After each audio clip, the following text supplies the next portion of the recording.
নতুন দল করে নির্বাচনকে বিলম্বিত করার কোন হীন চেষ্টা দেশের মানুষ মানবে না। আগে জাতীয় সংসদ নির্বাচন দিতে হবে। আপনার কাছে অনুরোধ রইল, ডেভিল হান্ট শতানো ধরুন, রোজার আগে আবার যেন সিন্ডিকেট না হয়। আমাদের দল বলতে চায়, জনগণ কিন্তু সংস্কার বুঝে না। জনগণ বুঝে দুই মুঠো ভাত, জনগণ চায় শান্তিতে ঘুমাতে, জনগণ চায় মাথার উপর ছাদ।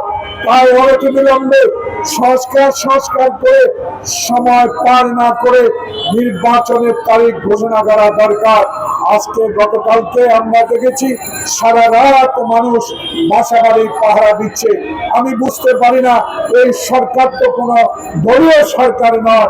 আপনারা তো বুকের সাহস নিয়ে আপনাদেরকে দেশ পরিচালনা করা উচিত। কারণ যদি মনে করেন আপনাদের মধ্যেই ভূত আছে, সেই ভূতকে আপনাদের অপসারণ করা দরকার। কারণ আমরা এখনো আপনাদেরকে সমর্থন করে যাচ্ছি। বাংলাদেশ জাতীয়তাবাদী দল একটা বৃহত্তম রাজনৈতিক দল, যেই দল এখনো সবুজ ধরে আছে একটি কারণে, আমাদের নেতা তারেক রহমান 16 বছর ধরে আন্দোলন সংগ্রাম শুরু করে তার শেষ ইতি হয়েছে জুলাই আগস্ট। ছাত্র জনতার সমর্থন নিয়ে হাসিনাকে বিদায় করা হয়েছে। তাই আমার দলের নেতা তারেক রহমান বলেছে, ধৈর্য ধরতে হবে। ধৈর্য তো আমরা ধরেই আছি। আমাদের নিয়ে ষড়যন্ত্র শুরু হয়েছে, এখনো আভাস পাওয়া যাচ্ছে নতুন দল হবে। হোক, স্বাগত জানাই আপনাদেরকে, কিন্তু নতুন দল করে নির্বাচনকে বিলম্বিত করার কোন হীন চেষ্টা দেশের মানুষ মানবে না।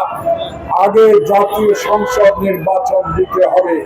আগে জাতীয় সংসদ নির্বাচন দিতে হবে। এই কারণে জনপ্রতিনিধিরাই ঠিক করবে দেশে কখন স্থানীয় সরকার নির্বাচন হবে, কি কি সংস্কার দরকার জাতীয় সংসদ সদস্যরাই ঠিক করবে। তাই ডক্টর প্রফেসর মোহাম্মদ ইউনূস, আপনার কাছে অনুরোধ রইল, এখনো সময় আছে, তাহলে অতি শীঘ্রই যত দ্রুত সম্ভব নির্বাচিত প্রতিনিধির হাতে ক্ষমতা হস্তান্তরের প্রয়োজন। যদি হস্তান্তর না করেন, আবারও শেখ হাসিনা দিল্লি থেকে বসে আমাদের বিরুদ্ধে ষড়যন্ত্র শুরু করবে। সেই ষড়যন্ত্র একমাত্র রুখতে পারে নির্বাচিত জনগণের সরকার। তাই অনতিবিলম্বে রোডম্যাপ দিন এবং দেশে নির্বাচনের ব্যবস্থা করুন।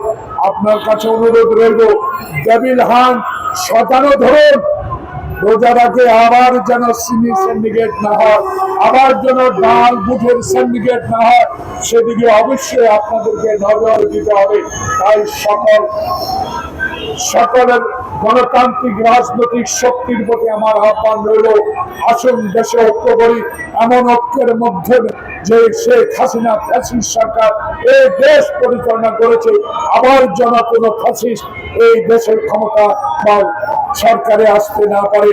আমরা যদি সরকার গঠন করতে পারি, আমরাও কথা দিলাম বাংলাদেশে আর কোনোদিনও ফ্যাসিস্টের জন্ম হবে না, কোনোদিনও সংবাদপত্রের স্বাধীনতা বন্ধ করা হবে না। বাংলাদেশে সাংবিধানিক প্রতিষ্ঠানগুলোকে আমরা মাথার উপরে রেখে সকল প্রতিষ্ঠানের স্বাধীনতা মোতাবেক কাজ করার অঙ্গীকার ব্যক্ত করে আমার বক্তব্য শেষ করছি। আল্লাহ হাফেজ।